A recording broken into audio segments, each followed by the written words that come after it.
একটা নেকির জন্য কিন্তু প্লেট নিয়ে, ভাঙ্গা প্লেট নিয়ে, কাপড়ের কাপড় নিয়ে ছটফট করে এখানে কাঁদতেছে আর বলে বাচ্চা ধন একটা নেকি দিবি, বড় বিপদে পড়ে আছি কবরের ভিতরে, ভিটা মাটির ভিতরে কুয়াশা পড়তেছে, কবরে বিপদে আছি।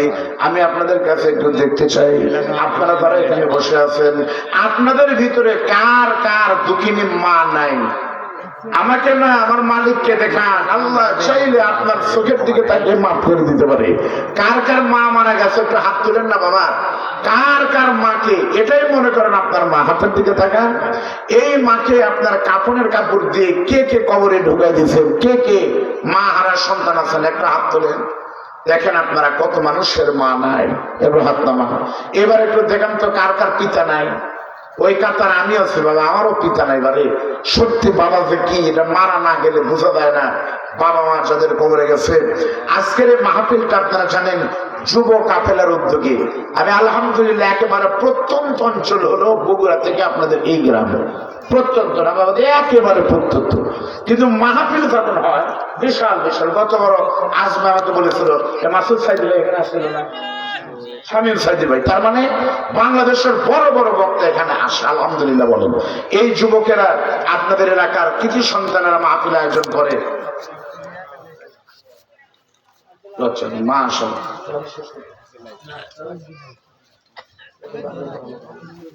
আলহামদুলিল্লাহ বলেন।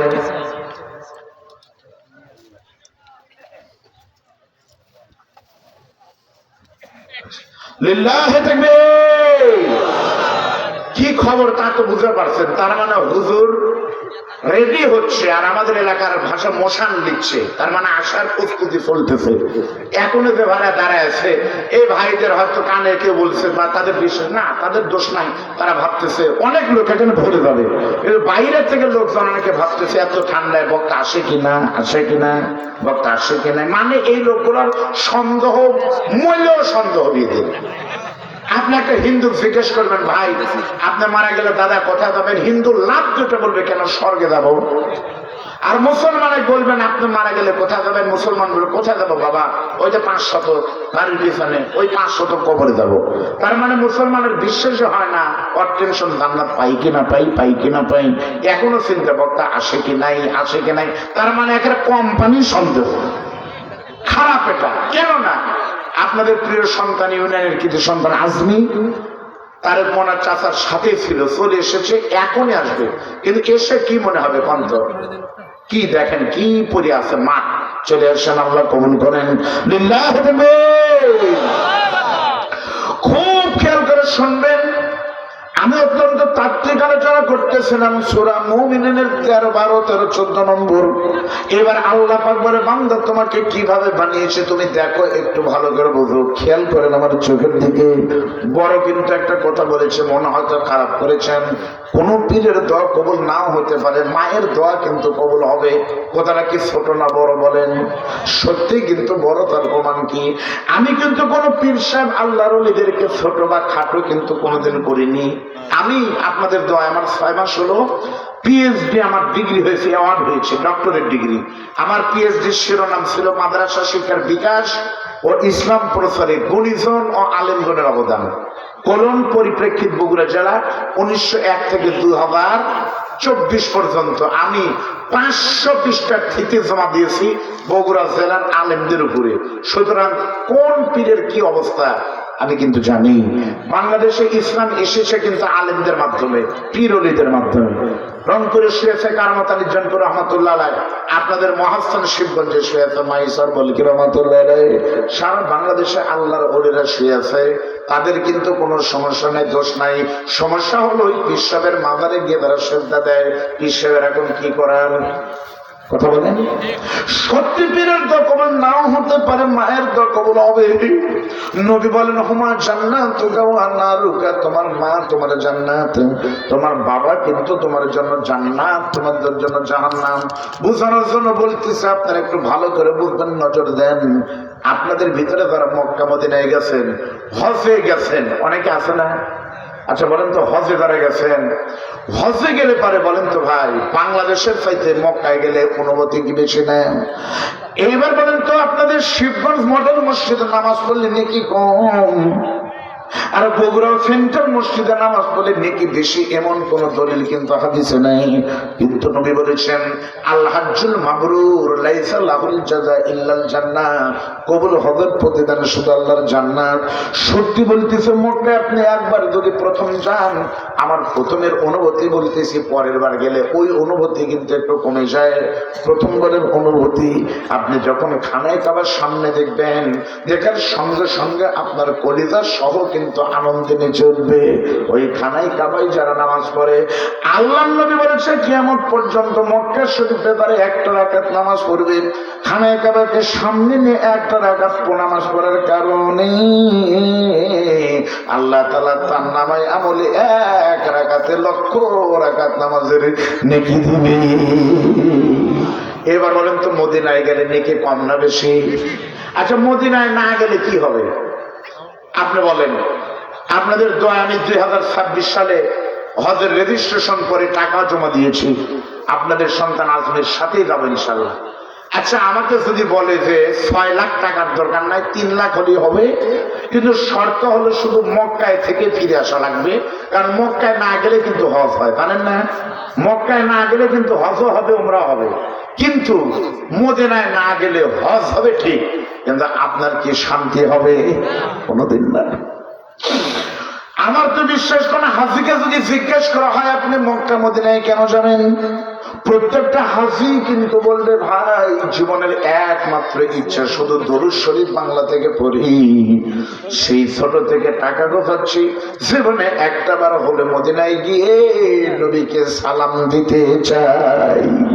আল্লাহর নবী বলেছেন মদিনায় কেউ যদি একটা রাকাত নামাজ পড়তে পারে, এই এক রাকাত নামাজ পড়ার ওসিলায় আল উমরাতু ইলাল উমরা কাফফারাতুন লিমা বাইনাহুমা।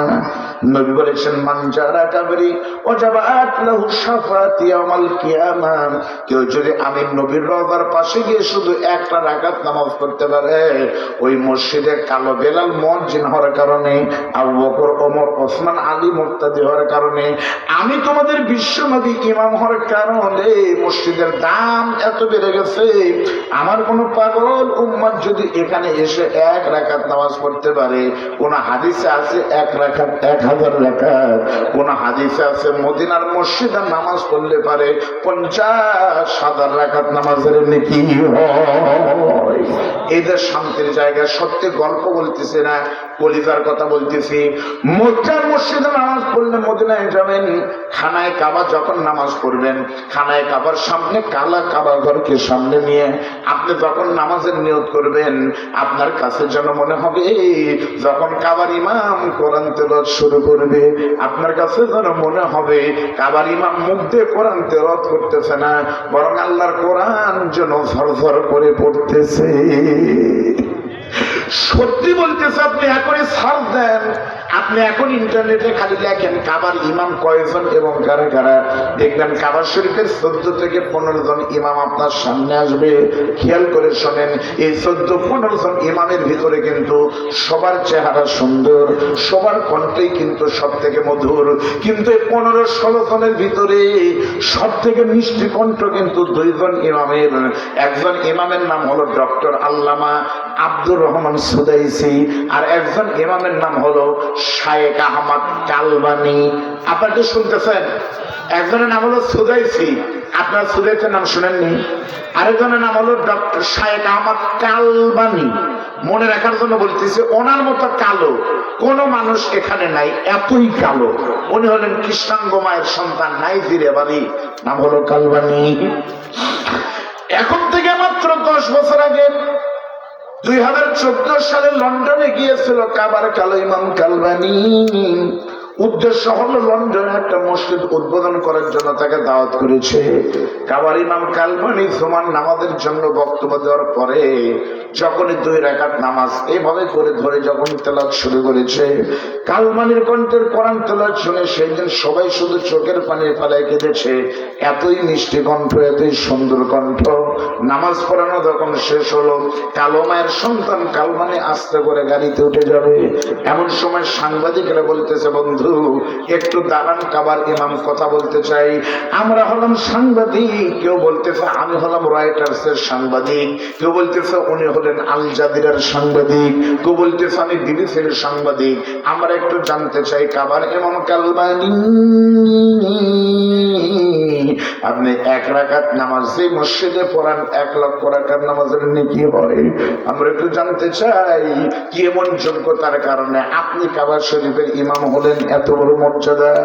সত্যি ইন্টারনেটে ঘটনাটা আছে, আপনার সার্চে দেখবেন কাবার কালো মায়ের সন্তান কালবানী চোখের পানি ফালায় সেদিন বলতেছে সাংবাদিক তোমরা শুনে নাও, আমি কালো মায়ের সন্তান কালবানী। আমি চেহারা দিয়ে কিন্তু ইমাম হয়নি, কারণ আমার থেকে সুন্দর চেহারা অনেকের রয়েছে। আমি কালবানী কিন্তু কণ্ঠ দেওয়া হয়নি, আমার থেকে ভালো কণ্ঠ অনেকের রয়েছে, আমার থেকে বড় যোগ্যতা কিন্তু অনেকের রয়েছে। ওই আল্লাহর কসম আমি কালো ইমাম কালবানী কাবার ইমাম কিন্তু হয়েছে শুধুমাত্র আমার মায়ের দোয়ার বরকতে। কেমনে? কালবানী বলতেছে আমি ছোটবেলায় খুবই দুষ্ট ছিলাম, ডান পিঠে দুরন্ত ছিলাম, কোন মাদ্রাসা আমাকে ভর্তি নিত না, শুধু মারামারি হতো, গ্যাঞ্জাম হতো, মানুষ আমাকে ধরে মারতো, ছোট বাচ্চা খুবই দুষ্ট ছিলাম আমি কালবানী। সবাই বলতো ছেলেটা ভালো, হওয়ার লক্ষণ খুবই কম, খারাপ হতে পারে। আমার মা কষ্ট পেয়ে আমাকে মারতো দিনের বেলায়, আর রাত্রের বেলায় আমাকে বুকের ভিতরে নিয়ে মা আমার হাও মাও করে কাঁদতো।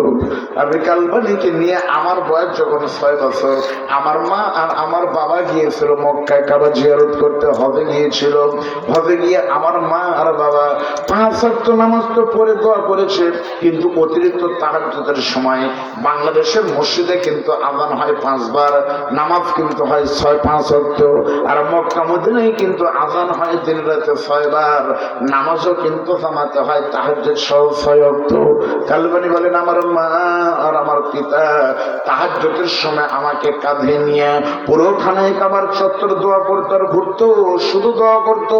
আমার মা আমাকে বুকের ভিতরে জড়ায় নিয়ে কাবা শরীফের গেলাপের সঙ্গে আমাকে ধরে দোয়া করতো, মালিক তুমি যদি সত্যি মায়ের দোয়া কবুল করো না, আমি সন্তান হিসেবে দোয়া করি, মায়ের দোয়া কবুল করে তুমি আমার সন্তান কালবানীকে বড় হলে পরে এই কাবা ইমাম বানিয়ে দিও।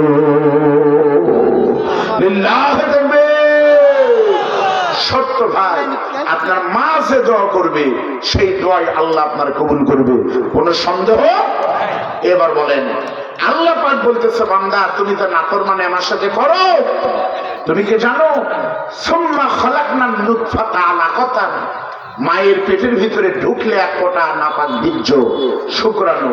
আপনারা বলেন মানুষের বীর্যের কোনো দাম নাই, কম দামা না, বেদামা, একেবারে হারাম। পানি ঢুকলে ফাখলাকনাল আলাকাতা মুদগাতান, এই বীর্যটা থেকে আমি 1 টুকরা রক্ত বানালাম, এরপরে ওই রক্তটাকে গোস্তের টুকরা বানালাম, তারপরে সে গোস্তের টুকরার ভিতরে ফাকাসাউনাল ইসামা লাহমা, আমি আল্লাহ রাব্বুল আলামিন ছোট্ট পুতুল তোমার বডির ভিতরে 206টা হাড় দিলাম, 206টা হাড়ের ভিতরে 360টা জয়েন্ট দিলাম।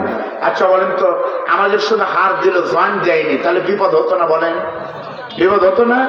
তার বিপদ যে হয় দেখেন আমাদের প্রত্যেকটা আঙ্গুলে কিন্তু দেখেন যে ছোট ছোট ভাজানো থাকে, এই দেখেন। আচ্ছা যদি ভাজানো না যে শুধু শুধু হাড় হতো তাহলে আপনারা কি করতেন? এটা কিন্তু আঙ্গুল হতো না, তখন হতো এটা কাঁটা চামচ। এই জন্য এটা ব্যবহার করা লাগবে, ব্যবহার না করলে দরজা যেমন শব্দ হয় আটকে যায়, প্রত্যেকটা গিয়ার ব্যবহার আছে। যারা সারা জীবনে এই হাঁটুর ব্যবহার না করে শেষ বয়সে গিয়ে মসজিদে নামাজ পড়বে যায়, এরা কিন্তু হাঁটু আর দাবাবার পারে না, সিয়ার দিয়ে নামাজ পড়ে। ধরে বলেন কথা ঠিক না বেশি? এই জন্য স্টেট কাট হতো, সিয়ারে নামাজ জায়েজ নাই, নাই।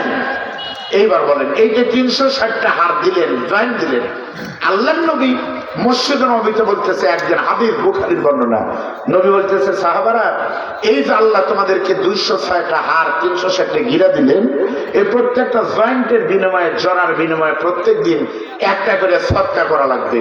এটা কি সম্ভব? ধরে বলেন লিল্লাহি তাকবীর, নারায়ে তাকবীর, সাহেবের আগমন, আজকের মাহফিলের মধ্যমণির আগমন, এই শিবগঞ্জ উপজেলাবাসীর পক্ষ থেকে লিল্লাহ তাকবীর। আলহামদুলিল্লাহ, আলহামদুলিল্লাহ বলেন। আপনারা অবশ্যই খেয়াল করেছেন আজকের মাহফিলের মধ্যমণি আপনাদের সকলের সুপরিচিত, তার পরিচয় দেয়া অন্তত মুসলিম বিশ্বে বা আমাদের বাংলাদেশে তো কোনো দরকার নাই। আন্তর্জাতিক নন্দিত মুফাসসিরে কোরআন, যিনি আমাদের বক্তাদের জন্য, এই প্রজন্মের বক্তাদের জন্য তিনি আইডল, যাকে অনুসরণ করে আমরা কথা বলার চেষ্টা করি। আমার মোহতারাম চাচা আল্লামা তারিক মনোয়ার হাফিজাহুল্লাহ এই মুহূর্তে আমাদের মঞ্চে এসে উপস্থিত হয়েছেন। আপনার ঘোষণা বেদার ধরে বলেন আলহামদুলিল্লাহ।